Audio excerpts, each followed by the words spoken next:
live. Hello, Mai. Hi, Sebastian. How are you? I'm well, thanks. Hi, Eve. Hi, Sebastian. Thank you for having me on the show. Very excited. There's been a lot of anticipation for this topic, and a lot of analysis has been shared over the last few days. I think, especially on the SBTi version 2. So yeah, very timely topic. And obviously, I'm here, the newbie compared to you two. You two are the real experts here. So I'm excited to talk to you about this. Yeah, very curious. I think luckily Mai is our guest, and she's going to be the expert in the room here. I'm sure, and so much interest in this scoop, right? So many people have signed up also for the live session. So I think there's a lot of kind of curiosity to understand how these two standards actually compare and what's happening, and obviously what it means for removals. So get us started, Mai. We have these two standards that are being developed in parallel. What is happening, and how are you involved in both of these processes? Yeah, so myself, I'm just on the expert working group for carbon removals for SBTi, but not involved with ISO, but have sort of heard various things from folks who I know are involved. And I guess like from what I'm starting to hear, it's not a competition. Like for a lot of those who work on both say that they complement each other, they have distinct roles. I think ISO is a bit more broader versus SBTI a bit more detailed oriented. So yeah, that's kind of the trend that I'm seeing in terms of conversations I've had with I folks. keep hearing that they are not really like fully aligned. Even if you think that one is broader and one is more specific, that there are still some major differences. The challenge being is that those very much involved in the ISO work cannot really talk about it. And luckily for the SBTi, we now have the next draft version of the standard out there, so we can openly talk about it. Although, yes, both of us, you and Mai, we have been we have been part of the CDR working group in the SBTi, so we cannot talk about the conversations we had in that group, but we can talk about the published standard. So, pitting the two against each other makes sense I think to that's some the extent. natural sort of instinct. And from buyers, I've heard that sort of like, is this going to be a choice for us between SBTI and ISO? And then you get some corporates who are thinking about it more that you could be compliant with both. So is there a world where by following the rules of both, you can then say we are both SBTI and ISO compliant? So it could be like a sort of sign of quality that you follow both. Or choosing one or the other. And that will be interesting to see how this evolves, what corporates will use, and which approach they follow. Yeah, let's see about that. One aspect I understand is that, for example, in terms of the use of offsets, I mean, SBTi obviously, sees a role for that, and my understanding is that ISO has been less focused on that. So that's a quite substantial change, right, or a difference between the standards and how they approach, the whole world of net zero. Yeah, yeah. And I guess there are some things we do know, which I think were leaked. I don't know if you saw the quantum commodity intelligence article about No. it. Yeah, so there was some But tidbits. that's always under behind the paywall, right?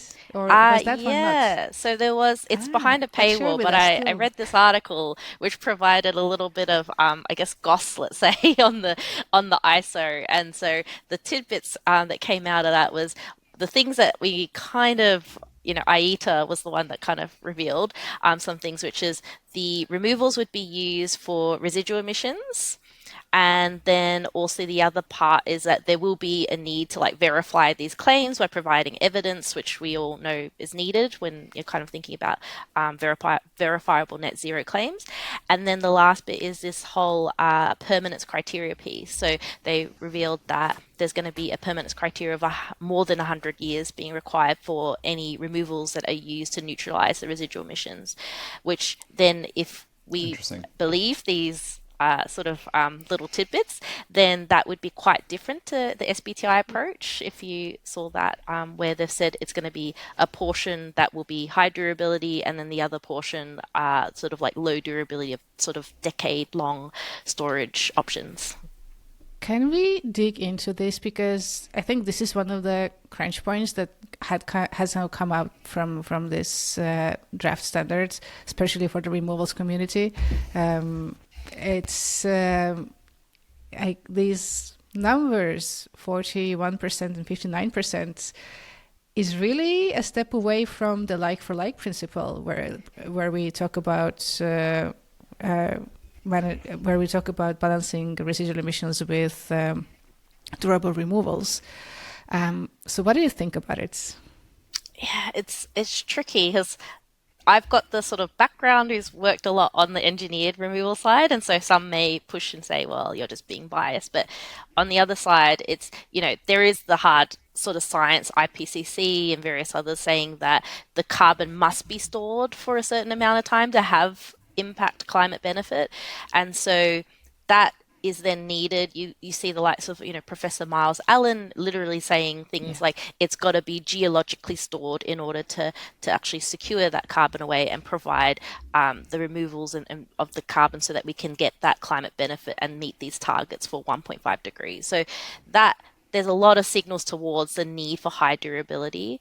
But then on the other hand, you've got folks saying that you need sort of nature-based options because there's a lot of co-benefits around the social side, biodiversity, and ultimately in the future world of removals, it does rely a lot on biomass.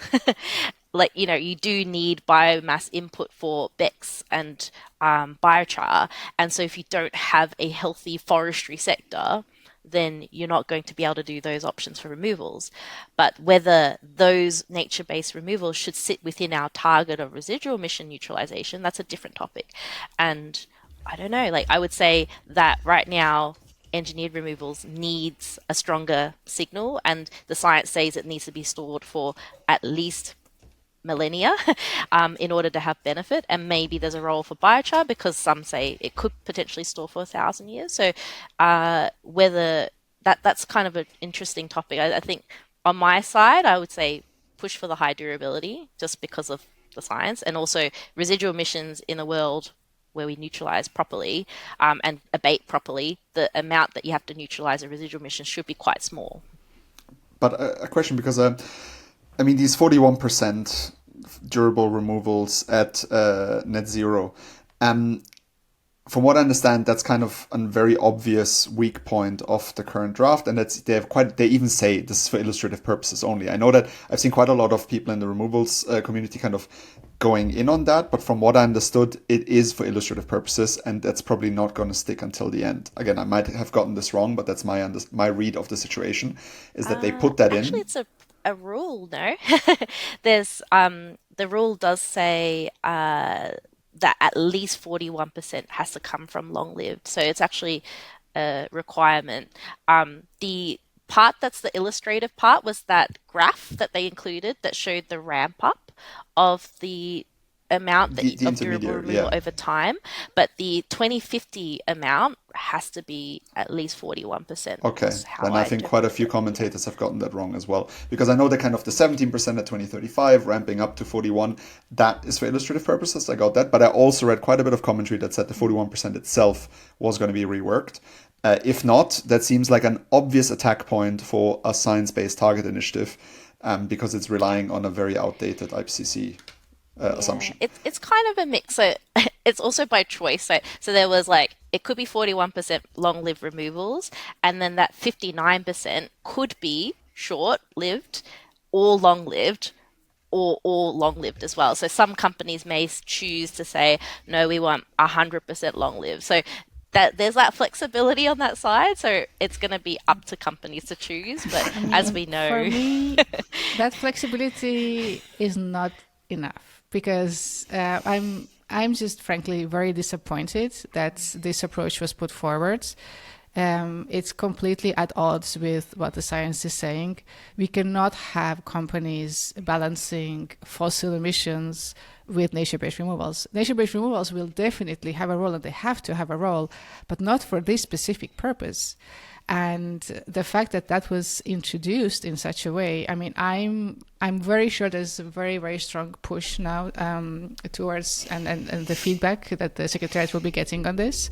But this is the part that has to change. I mean, there are some great things in the new standard, some things that, didn't work as I hoped for removals in the new standard. But this, for me, was a real red flag, because this is a fundamental change, and also given that the role that the SBTi has globally and how other standards are looking at it, suddenly such a science-based initiative is changing.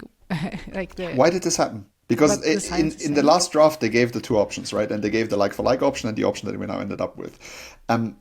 What happened that made them choose this option, which is way less defensible scientifically, as we just agreed? Yeah. There is a whole explanation in a separate document that they also shared on the role of nature-based removals, the role of nature and CDR, or something along the lines is the title. We'll put it in the show notes as well, where they elaborate. But I mean, there's partially the reasoning how they relied on the modeling and the outcome there. But the fact is that not every company is going to represent what the models show globally. That they're going to have 41% of residual emissions that are fossil-based, and the others are not. There are going to be companies that have 100% residual emissions from fossil emissions. So that's just not representative. It's really weird. And also the fear that has come up a lot of, we don't have durable removals available yet enough, and so we need to still scale them up. I mean, that worries me, that whole narrative, because if we don't create the demand through this standard, then where will these... Obviously, there are other things happening in compliance markets and so on, but I mean, SBTi had a chance to create something, but there's some requirements also before 2035 for durable removals, and they didn't do it. So everything we have before that is voluntary, and that's a missed opportunity, because that's 10 years where some players will do something, but we could have had more. Of course, we know that there's always this challenge of finding the balance of being realistic and for the SBTi to get more companies that are willing to take on the target, but then also having the right ambition, within the standard. And it's a hard balance to strike. But working in this sector, I mean, I was hoping for some more rant over. But there are, I mean, to play devil's advocate, I was reading Lucas May's analysis from Isometric, and I always very much appreciate his analysis, and he painted a positive picture. And his picture, for example, is, he said, okay, in 2024, there were these workshops, CDR was promised the world, it was all on track, then we got the first draft in March, it was basically a shit show, and now it's getting a bit more on track. And his main argument is that the volume in the last draft we saw in March was 0.7% of Scope 1 emissions, right? Which has now kind of moved to 1% of Scope 1 to 3 emissions, which is significantly more, 4 to 5 times, he says. And if you believe that the SBTi is at the end of the day a completely voluntary scheme, so actually the idea of using kind of this voluntary competitive incentive of, we're going to recognize you as a leader and as somebody who's taking responsibility, that actually fits right into how SBTi should work. And that the volumes we might see with this version could actually be much higher than what we saw in March. Again, playing devil's advocate, I thought it was interesting because it was the first positive spin I saw to this. Yeah. I think it really, the problem is like the flexibility piece on that side, where yes, you've now opened up for more scopes, like 1, 2, and 3 is included. And then 1, it really depends on the company profile, on the size of their scope 1, 2, and 3, and those proportions. And then the other piece is like the 2 models, where you could be just a recognized entry-level type of tier approach, or the leadership.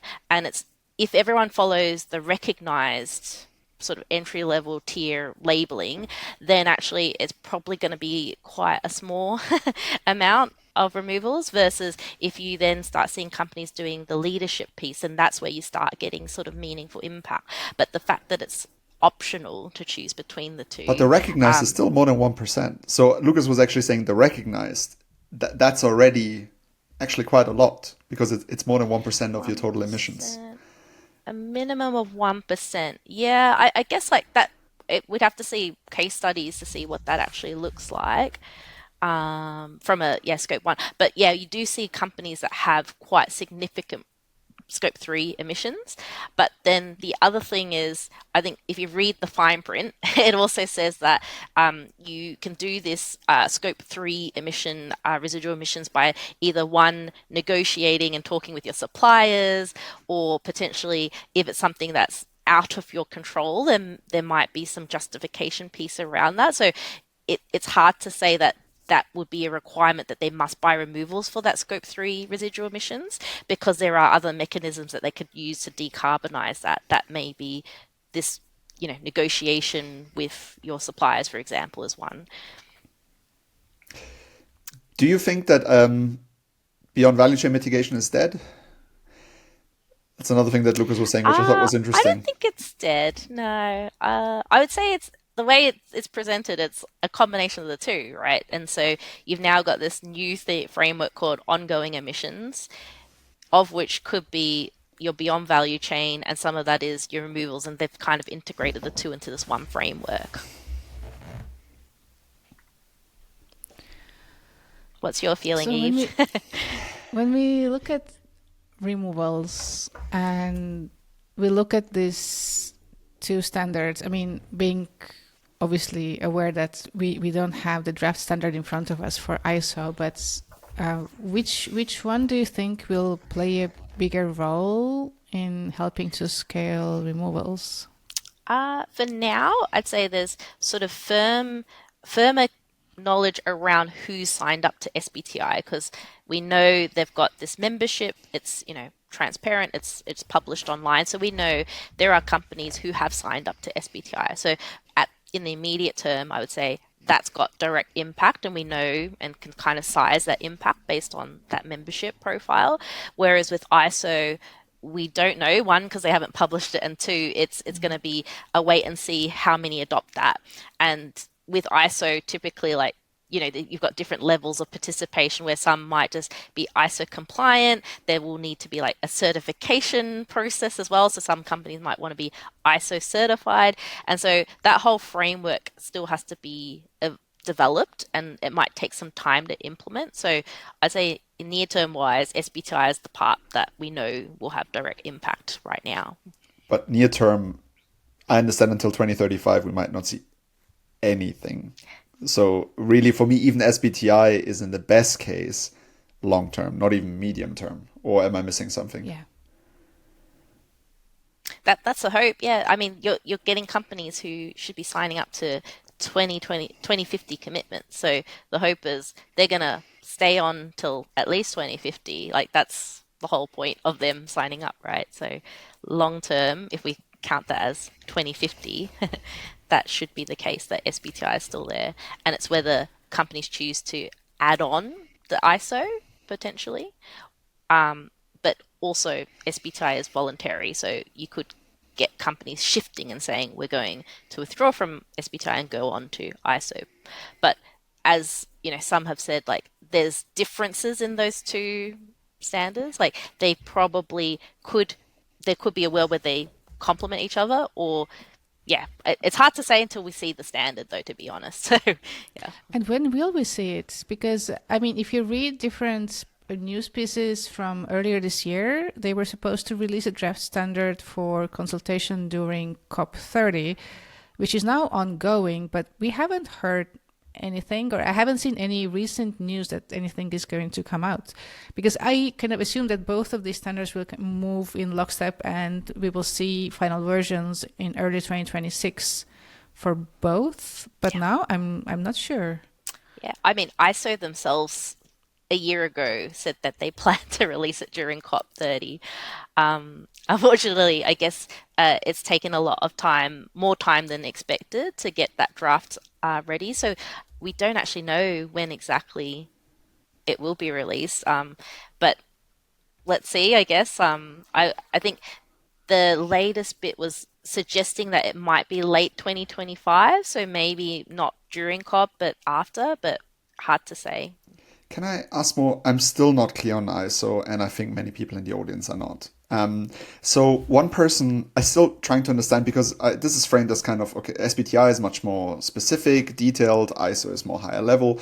But then one person wrote to me basically saying that ISO has a requirement to state the volume of removals you anticipate needing at net zero, a requirement to demonstrate how you credibly plan to get there, and a requirement to set interim removal milestone to claim progress. That seems pretty detailed to me. That's not high level. That goes straight into territory of SBTi. So is what I just said true? That was again somebody who's very close to the process told me about ISO. If so, that seems to overlap a lot with SBTi. Or am I missing something? Yeah. Someone's giving you lots of detail on that, Sebastian. Um, yeah, so if that is the case, then yeah, that level of detail. But I guess the second piece often is okay with ISO, in order for it to be sort of a true sort of company that's following it, they would need to first also undergo the certification piece and like what is the rules around that. So if it's just that high level of you must provide evidence, like what is that evidence? So where's that detail? Not quite sure if that's going to be developed as part of it. And often with ISO, it's a portfolio of standards that you then follow. And so the question is whether they develop those other complementary standards that are needed for, reporting, for accounting, for verification, whether that's also in development right now. Mm-hmm. And so if that is the case, then yeah, that level of detail is pretty high and in terms of requirements. But the other thing is often with the wording where they say, here you quantify your anticipated, let's say, residual emissions. But the thing is, your anticipated residual emissions is based on what you feel could be feasible. And there's this argument of, is it going to be carbon capture or hydrogen or electrification? And for a lot of companies, they will be making these decisions on like what to do. And I think an interesting piece that kind of came out earlier this year was what do we define as like hard to abate? There's going to be a cost associated with abatement and a cost associated with removals. There will be a point where there's a tipping point where actually removals might be cheaper. And so do we allow those companies to do the removals, or do we still push them and say no, abatement first because that's a priority? But if it becomes less cost effective, like is that a strong enough justification to do that just because of these principles or ideology that we have? That's one point, and another concern that I have, that it's very commonly now we see removals linked to residual emissions only.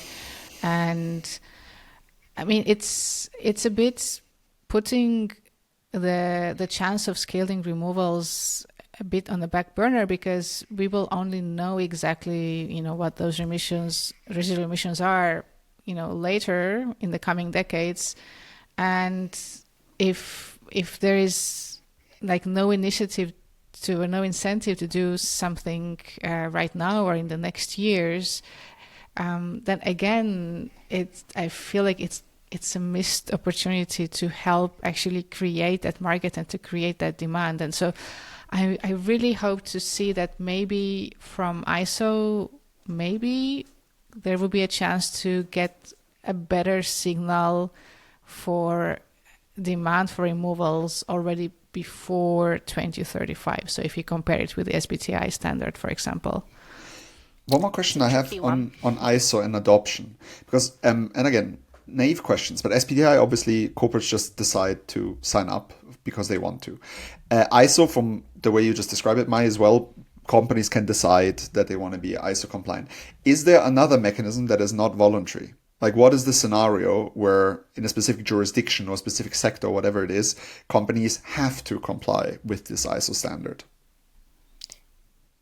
That would be up to governments, right? And so at a national level, whether governments decide to kind of enforce certain rules and adopt certain standards under their sort of framework.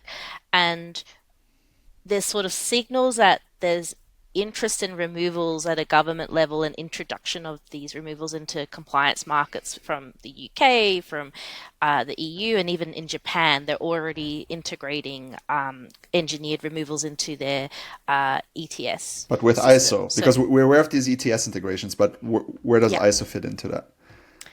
yeah. I mean, ISO is a very well-known body, and I think often once an ISO standard exists, people just generally will adopt it because that is now the standard. So even if you look with registries littered throughout the pages as follow the ISO standard for LCA, follow the ISO standard for this. And so once an ISO standard exists, the natural tendency is like, let's fall on that as our point of truth for, source of truth around the rules to do this thing, which in the case with ISO, like they'll have that sort of credibility because they're associated with that. But not saying that SBTi don't have that credibility. They've been around along and they've been engaging with a lot of the companies. So the hope is like what they've created has buy-in from companies. So that's the key difference on that side, is like they've been engaged in this process for quite some time, and ISO, they have existed, and now this new thing will come out. I think companies will be reading it and then figuring out whether they want to take on that adoption. And if governments choose to make it mandatory, then that would be a way to just do like full, forceful way of adoption, essentially. But I think that's something we'd have to hear and wait for governments to signal on whether that's the case.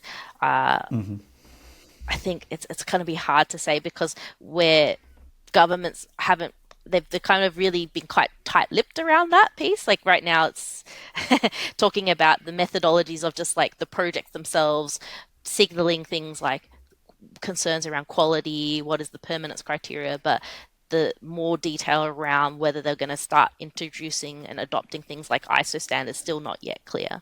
But if you take the UK, for example, the fact that they developed BSI standards is interesting as a way of adopting, some formalized standards body to then create standards. That signals, at least in the UK side, this sort of recognition that these standard bodies like BSI, ISO have an important role, and that's why they've gone with that approach. So if you can kind of look at that as a potential signal to pull on, Yeah, then but that's a very different world, kettle of fish, I would say. yes. Right.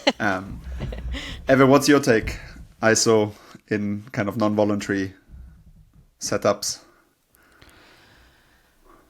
I mean, ISO has a different ring to it, right, than the SBTi, and a different history and all of this.